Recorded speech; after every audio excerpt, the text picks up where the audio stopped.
ನಮಸ್ಕಾರ, ಪಾಕಶಾಸ್ತ್ರ ಚಾನಲ್ಗೆ ಸ್ವಾಗತ. ನಾನು ಸುರೇಖಾ ತಳವಾರ್. ಇವತ್ತು ನಾನು ಸ್ಪೆಷಲ್ ಮಸಾಲ ಮ್ಯಾಗಿನ ಮಾಡ್ತಾ ಇದ್ದೀನಿ. ಮ್ಯಾಗಿ ಅಂದಿದ ತಕ್ಷಣ ಅದರಲ್ಲೇ ಮಸಾಲ ಇರುತ್ತೆ, ಈಸಿಯಾಗಿ ಮಾಡ್ಕೋಬಹುದು. ಒಂದೇ ಥರ ಟೇಸ್ಟ್ ತಿನ್ನೋದಕ್ಕಿಂತಲೂ ಈ ಸ್ಪೆಷಲ್ ಮಸಾಲ ಮ್ಯಾಗಿ ತಿಂದು ನೋಡಿ, ತುಂಬಾ ಚೆನ್ನಾಗಿರುತ್ತೆ. ನಾನು ಮಸಾಲ ಮ್ಯಾಗಿ ಅಂತ ಮಾಡಿದ್ದೀನಿ ಆಲ್ರೆಡಿ. ಈಗ ಅದು ಕೂಡ ಡಿಸ್ಕ್ರಿಪ್ಷನಲ್ಲಿ ಅದರ ಲಿಂಕ್ ಇರುತ್ತೆ, ನೀವು ನೋಡ್ಬೋದು. ಬನ್ನಿ ಈ ಸ್ಪೆಷಲ್ ಮಸಾಲ ಮ್ಯಾಗಿಗೆ ತೊಗೊಂಡಿರೋ ಸಾಮಗ್ರಿಗಳೇನೇನು ಅಂತ ನೋಡೋಣ. ಇದು ready masala Maggi packet. Soya sauce ಸ್ವಲ್ಪ ತೊಗೊಂಡಿದ್ದೀನಿ, ಟೊಮೆಟೊ ಸಾಸು. ಇದು ತಪ್ಪಲು ಉಳ್ಳಾಗಡ್ಡಿ ಅಂತೀವಿ, ಸ್ಪ್ರಿಂಗ್ ಆನಿಯನು, ಕೊತ್ತಂಬರಿ ಸೊಪ್ಪು ತೊಗೊಂಡಿದ್ದೀನಿ, ಮತ್ತು ಚಿಲ್ಲಿ ಫ್ಲೆಕ್ಸು, ಕಟ್ ಮಾಡಿರೋ ಬೆಳ್ಳುಳ್ಳಿ, ಆರಿಗಾನು, ಕಟ್ ಮಾಡಿರೋದು ಶುಂಠಿ ತೊಗೊಂಡಿದ್ದೀನಿ. ಸ್ವಲ್ಪ ಎಣ್ಣೆ ಬೇಕಾಗತ್ತೆ. ಇಷ್ಟು ನಾನು ತೊಗೊಂಡಿರೋ ಸಾಮಗ್ರಿಗಳು. ಈಗ ಮ್ಯಾಗಿನ ಕಟ್ ಮಾಡಿ ಹಾಕ್ತಾಯಿದ್ದೀನಿ. ಇದ್ರ ಮಸಾಲೆ ಏನು ಹಾಕಂಗಿಲ್ಲ, ಬರೀ ಮ್ಯಾಗಿನ ಮಾತ್ರ ಬೇಯಿಸ್ಕೋಬೇಕು.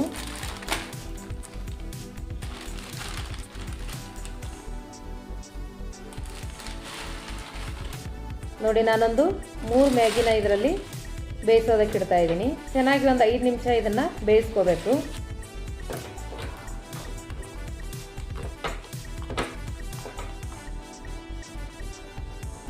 ನೋಡಿ, ಈ ಥರ ಮೇಲೆ ಮುಚ್ಚಳ ಮುಚ್ಚಿ ನಾನು ಇದನ್ನು ಒಂದು 5 ನಿಮಿಷ ಬೇಯಿಸ್ತಾ ಇದ್ದೀನಿ. ನೋಡಿ, ಈಗ 5 ನಿಮಿಷ ಆಗಿದೆ, ಚೆನ್ನಾಗೆಲ್ಲ ಬೆಂದಿದೆ. ಇದು ಈ ಎಕ್ಸ್ಟ್ರಾ ನೀರೆಲ್ಲ ಸೋದಿಸ್ಕೋಬೇಕು.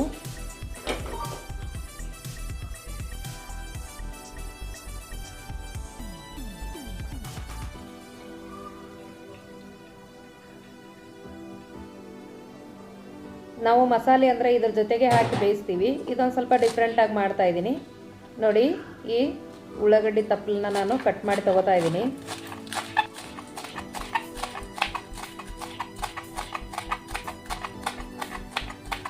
ನೋಡಿ, ಈ ಥರ ಸಣ್ಣ ಸಣ್ಣದಾಗಿ ಕಟ್ ಮಾಡ್ಕೋಬೇಕು ಇದನ್ನು. ಈಗ ಒಂದು ಬೌಲಲ್ಲಿ ಈ ಕಟ್ ಮಾಡಿರೋ ಉಳ್ಳಾಗಡ್ಡಿ ಮತ್ತು ಚಿಲ್ಲಿ ಫ್ಲೇಕ್ಸ್ ಹಾಕ್ತಾ ಇದ್ದೀನಿ.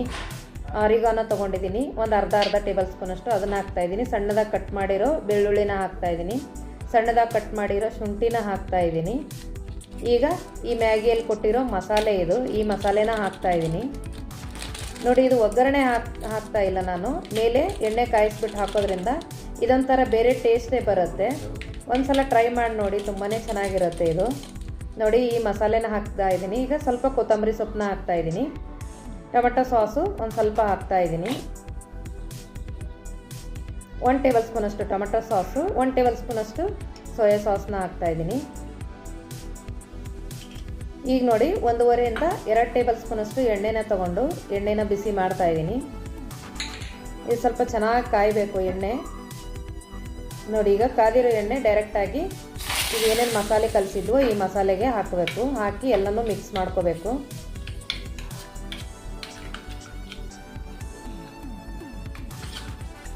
ನೋಡಿ, ಮಸಾಲೆ ಎಲ್ಲ ಚೆನ್ನಾಗಿ ಈಗ ಮಿಕ್ಸ್ ಆಯಿತು. ನೋಡಿ, ಈಗ ಬೇಯಿಸಿಟ್ಟಿರೋ ಮ್ಯಾಗಿನ ಒಂದು ಬೌಲಲ್ಲಿ ಹಾಕ್ತಾಯಿದ್ದೀನಿ. ಈಗ ಆಗಲೇ ಕಲಸಿರೋ ಮಸಾಲೆನೆಲ್ಲ ಇದಕ್ಕೆ ಹಾಕ್ತಾಯಿದ್ದೀನಿ.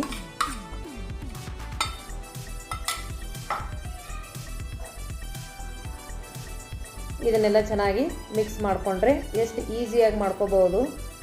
ಟೇಸ್ಟ್ ಅಂತೂ ತುಂಬಾ ಚೆನ್ನಾಗಿರುತ್ತೆ. ನೋಡಿ, ಈಗ ಸ್ಪೆಷಲ್ ಮಸಾಲ ಮ್ಯಾಗಿ ರೆಡಿ ಆಯಿತು. ಟೇಸ್ಟ್ ಅಂತೂ ಸೂಪರಾಗಿರುತ್ತೆ. ನೀವು ಒಂದು ಸಲ ಟ್ರೈ ಮಾಡಿ ನೋಡಿ, ಏನನ್ಸುತ್ತೆ ಅಂತ ಕಮೆಂಟ್ ಮಾಡಿ, ಲೈಕ್ ಮಾಡಿ, ಶೇರ್ ಮಾಡಿ, ಸಬ್ಸ್ಕ್ರೈಬ್ ಮಾಡಿ. ಈ ವಿಡಿಯೋ ನೋಡಿದ್ದಕ್ಕೆ ಧನ್ಯವಾದಗಳು.